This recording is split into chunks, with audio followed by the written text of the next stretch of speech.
Hello everyone, I am Sanjana Amalnani. I am one of the grade 2 teachers in Fountainhead. I am here in front of you to share my understanding about learners constructing meaning in PYP. Learners constructing meaning is based on the constructivism approach. For learners constructing meaning, the first activity planned is that you look at this picture in the next slide and visualize as many pictures as you can and write it down in a paper. So, when you looked at the slide, what did you see? Some people see a bearded man, some people see a side of a cow, some can see a geographical location, some can see a dancing girl.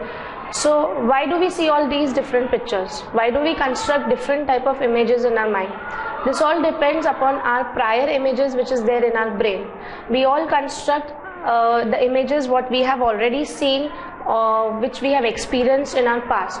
So these all things are known as our prior experiences, or you can say prior knowledge. So each one of us views different things in different contexts and creates an image in our own mind.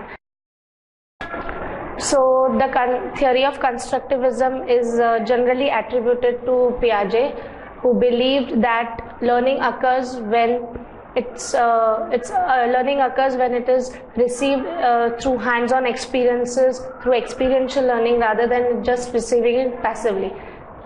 Our PYP model curriculum is based on the constructivism approach, which again says that involving children into hands-on and experiential method of learning helps them to construct meaning, conceptual meaning of the topic.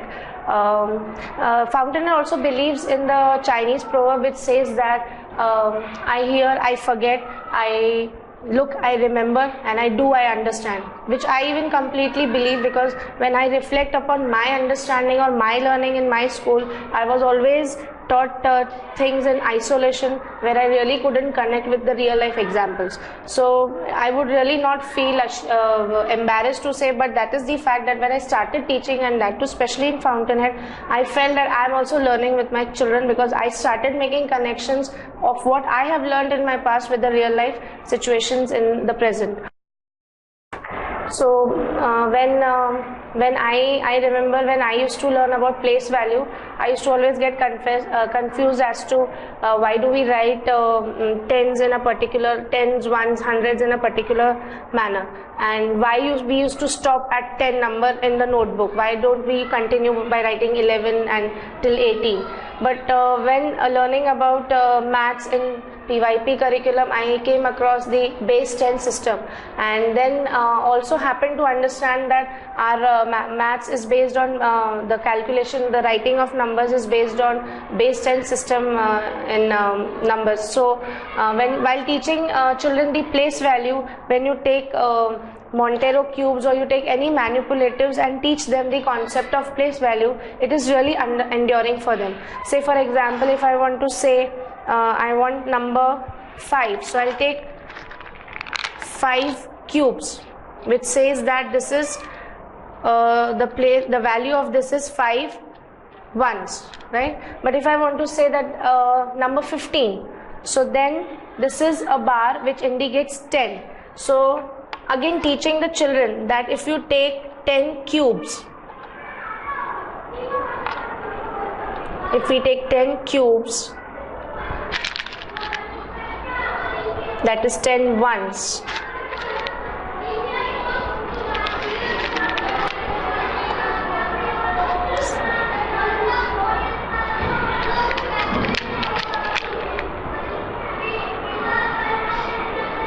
So while if we take 10 ones, that is these cubes, and we actually keep it on the bar of 10, so you can explain them that 10 ones is equal to 110, right? And similarly, if you take 10 tens, if you take 10 bars of tens, so it means that it is equal to 100, right? So this is how the children understand the conversion, that 10, after 10, 11, it becomes 1 tens. 10 cubes is equal to 1 10, and 10 tens is equal to 1 100. Similarly, one more example that when we talk orally about subtraction, when we give them word problems, which is usually done in the traditional method of teaching, that so many trees were there, so many trees were uprooted, so how many trees are left. The children only focus on the words, that left word here, so you have to subtract, or altogether word is there, you have to add. So when you teach them the same example by saying or by using different manipulatives, you give them that this is 10 bars of chocolate, and if you take away 3, so how many are left? So then that makes a lot of sense, that creates an image in the child's mind, which the child is able to understand, that when you take away something, it is subtraction. Then you introduce, because it is very important for the child to construct a meaning, because once the meaning is constructed, then you can transfer the meaning to maybe symbols, that if you take away, it is known as subtraction or it is known as minus. So it's really important in PYP, or it is really important in our lives, to construct meaning of anything, because it helps us to take decisions. Constructing meaning of any topic is very important for us. There is one more example which I would like to share with you using manipulatives in maths, which helps the children to construct meaning about place value. The sum is written here, which is 131 subtract or minus 105. If you see, in traditional way, we always focus on computation on borrowing, that 1 is smaller and 1, then you have to borrow from 3. But if you actually take certain manipulatives, if you take Montero cubes and teach the same concept, so this is 131 and I have to subtract 105. So now this is 1's place, so out of 1, can I remove 5? No, I cannot remove. So then what will I do? The next is tens, so it's a bar of 10, so I will convert this 10 into 10 ones, which is we saw in the earlier slide, that you convert this tens into 10 ones and you keep it here, and then you ask the child to subtract 5 out of this. So then this is 1, 2, 3, 4, 5, so you remove 5. Then out of tens you have to remove 0, that is nothing, and then 1, subtract 1, so this will go away. So the answer would be 26. So when you take certain different manipulatives and teach the concept, it helps the child to understand or construct meaning about the topic wherein he is actually involved in doing that thing. So then it helps the child to understand the topic in a better way. This is known as experiential learning or hands-on experiences. So now let me tell you certain points of differences between traditional curriculum and constructivism curriculum. The traditional curriculum used to focus more on skill development, like for example multiplication. I used to get hit over here when my tables used to come out wrong, and I really hated learning tables. That was 2 1s are 2, 2 2s are 4, focused more on skills and learn and repetition. Whereas in constructivism, it really focuses on understanding the concept as to what is multiplication, how is multiplication derived, why do we learn multiplication in real life, how does it help us.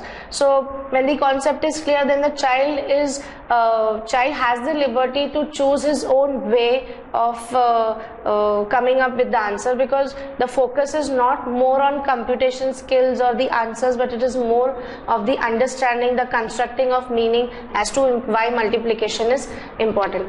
The second point is, in traditional approach, the teacher was the main authoritative power, whereas whatever teacher used to say is absolutely right, you cannot argue.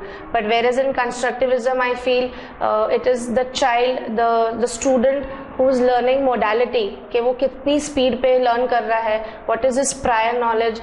Based on that, you decide for the child at how much he is supposed to learn. It is not that like traditional approach, the curriculum is very much fixed. You have to adhere to a specific fixed curriculum. Whereas in constructivism or in our PYP model, you don't have a fixed curriculum. We do have a broad idea as to this is we need to cover in the entire year, but besides that, if the child is not ready for a certain topic, then we have to move or help the child to move from one level to the other level and help the child to understand, because concepts once clear, then the child is able, the skill development will automatically evolve. But we have to focus on the concept, which is the primarily aspect in constructivism. Another point of difference between traditional and constructive PYP curriculum is in traditional the teacher is the root authoritative, as discussed before. Also the assessments in traditional way were more of quizzes and marks and assessment papers, but whereas in the constructive PYP approach, the more focus on the tools used for assessments are more of observations, interactive discussions. You have different presentations wherein the child is actually involved and he presents his understanding about a topic. So the assessments are quite authentic and genuine, whereas in traditional approaches is the last moment reading and getting the certificate that I'm certified to go to the next level. One more difference is that constructivism focuses on the materials used in constructivism is not only the textbooks and the workbooks. If you talk about traditional, I was really bothered in my primary schooling that my workbook is incomplete and my teacher is going to really send me out of the class because my workbook is incomplete. But in constructivism as such, we don't have the books, but we have lots of other sources like different materials for maths, science. We have different the audio-visual materials, the lots of books, reference books.